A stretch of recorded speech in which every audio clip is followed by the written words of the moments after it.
5 minute کا مدرسہ اسلامی تاریخ۔ حضرت عیسیٰ علیہ السلام کا آسمان سے اترنا۔ حضرت عیسیٰ علیہ السلام آسمان پر زندہ ہے۔ وہ قیامت کے قریب 2 فرشتوں کے کندھوں پر سہارا لگائے دمشق کی جامع مسجد کے مشرقی مینارے پر اتریں گے۔ لوگ آپ کو سیڑھی کے ذریعے نیچے اتاریں گے۔ فجر کی نماز حضرت مہدی رضی اللہ عنہ کے پیچھے ادا کریں گے اور صلیب کو توڑ کر شرک کی جڑ ختم کر کے عیسائیوں کے اس باطل عقیدے کی تردید کریں گے کہ عیسیٰ علیہ السلام سولی پر چڑھ کر پوری قوم کے گناہوں کا کفارہ بن گئے ہیں۔ اس کے بعد خنزیر کو قتل کریں گے اور مسلمانوں کا لشکر لے کر دجال کو قتل کرنے کے لیے نکلیں گے۔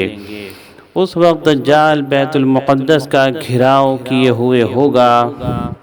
وہ حضرت عیسیٰ علیہ السلام کو دیکھتے ہی جان بچا کر بھاگے گا، مگر آپ اس کو بیت المقدس کے قریب باب لد پر قتل کر دیں گے اور پوری دنیا کو عدل و انصاف سے بھر دیں گے، جس کی وجہ سے مال و دولت کی کثرت ہو جائے گی۔ ظلم و ستم کا ایسا خاتمہ ہو جائے گا کہ بھیڑیا اور بکری ایک گھاٹ پر پانی پئیں گے۔ آپ شریعت محمدیہ کے مطابق زندگی گزاریں گے۔ شادی کے بعد اولاد بھی ہوگی۔ تقریباً 40 سال دنیا میں زندہ رہ کر وفات پائیں گے۔ اسلامی احکام کے مطابق تجہیز و تکفین ہوگی اور مدینہ منورہ میں حضور صلی اللہ علیہ وسلم کے پہلو میں دفن ہوں گے۔ حضور صلی اللہ علیہ وسلم کا معجزہ۔ غزوہ موتہ میں شہیدوں کے متعلق خبر دینا۔ ملک شام میں موتہ نامی ایک مقام پر جنگ ہو رہی تھی۔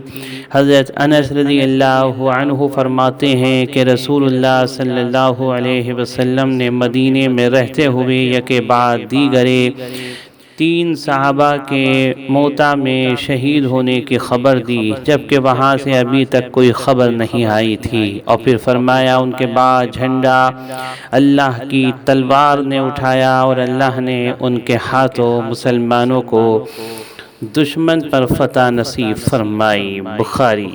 اللہ کی تلوار سے مراد حضرت خالد بن ولید رضی اللہ عنہ ہے۔ ان کو یہ لقب آپ صلی اللہ علیہ وسلم نے دیا تھا۔ ترمذی۔ ایک فرض کے بارے میں بغیر کسی عذر کے نماز قضا کرنا۔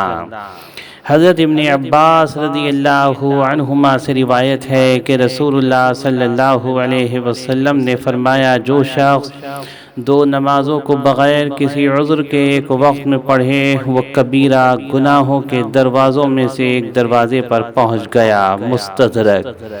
ایک سنت کے بارے میں مصیبت سے نجات کی دعا۔ جب کوئی مصیبت یا آزمائش میں پڑ جائے تو اس دعا کو زیادہ سے زیادہ پڑھے۔ لا الہ الا انت سبحانک انی کنت من الظالمین۔ ترجمہ۔ الہی تیرے سوا کوئی عبادت کے لائق نہیں، تو تمام عیبوں سے پاک ہے، بے شک میں ہی قصوروار ہوں۔ سورہ انبیاء آیت نمبر 87۔ ایک اہم عمل کی فضیلت۔ ملاقات کے وقت سلام و مصافحہ کرنا۔ رسول اللہ صلی اللہ علیہ وسلم نے فرمایا کہ جو حضرت براء بن عازب رضی اللہ عنہ سے مروی ہے، جب 2 مسلمان ملاقات کے وقت مصافحہ کرتے ہیں اور اللہ تعالیٰ کی تعریف کرتے ہیں اور اللہ تعالیٰ سے مغفرت طلب کرتے ہیں، یعنی مصافحے کے وقت اغفر اللہ لنا ولکم اور مزاج پرسی کے وقت الحمدللہ کہتے ہیں تو ان کی مغفرت کر دی جاتی ہے۔ ابو داؤد۔ ایک گناہ کے بارے میں قرآن مجید کے احکام کو چھپانا۔ قرآن میں اللہ تعالیٰ فرماتا ہے، جو لوگ اللہ تعالیٰ کی کتاب کے احکام کو چھپا کر دنیاوی مال و دولت حاصل کرتے ہیں، وہ لوگ اپنے پیٹوں میں آگ بھر رہے ہیں، قیامت کے دن اللہ تعالیٰ نہ ان سے کلام کرے گا اور نہ ان کو گناہوں سے پاک کرے گا اور ان کو دردناک عذاب ہوگا۔ سورہ بقرہ آیت نمبر 174۔ دنیا کے بارے میں جنت میں بیوہ عورت کا شوہر۔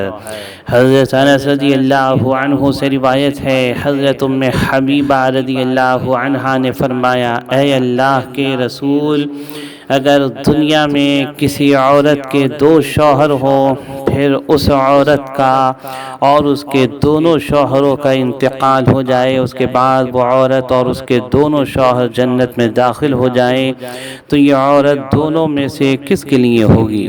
پہلے شوہر کے لیے ہوگی یا دوسرے کے لیے؟ چنانچہ رسول اللہ صلی اللہ علیہ وسلم نے فرمایا، عورت کو اختیار ہے کہ دنیا میں جو اس کے ساتھ اچھے اخلاق والا ہوگا، جنت میں اس کا شوہر ہوگا۔ اے ام حبیبہ، اچھے اخلاق والے دنیا اور آخرت کی بھلائی لے اڑیں گے۔ معجم کبیر۔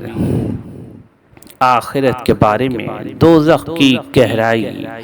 حضرت عتبہ بن غزوان رضی اللہ عنہ سے روایت ہے کہ رسول اللہ صلی اللہ علیہ وسلم نے فرمایا، ایک پتھر کو جہنم کے کنارے سے پھینکا گیا، وہ 70 سال تک اس میں گرتا رہا مگر اس کی گہرائی تک نہیں پہنچ سکا۔ مسلم۔ طب نبوی سے علاج۔ دعائے جبرائیل۔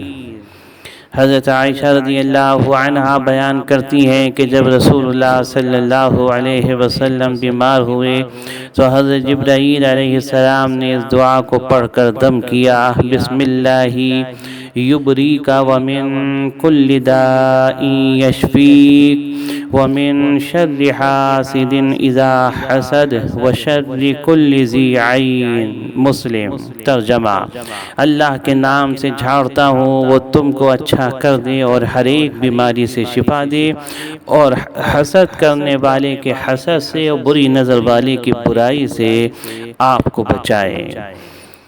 نبی کریم صلی اللہ علیہ وسلم کی نصیحت۔ حضرت عائشہ رضی اللہ عنہا فرماتی ہیں کہ ہمیں رسول اللہ صلی اللہ علیہ وسلم نے حکم دیا کہ لوگوں کے ساتھ ان کے مراتب کا لحاظ کر کے برتاؤ کیا کرو۔ ابو داؤد۔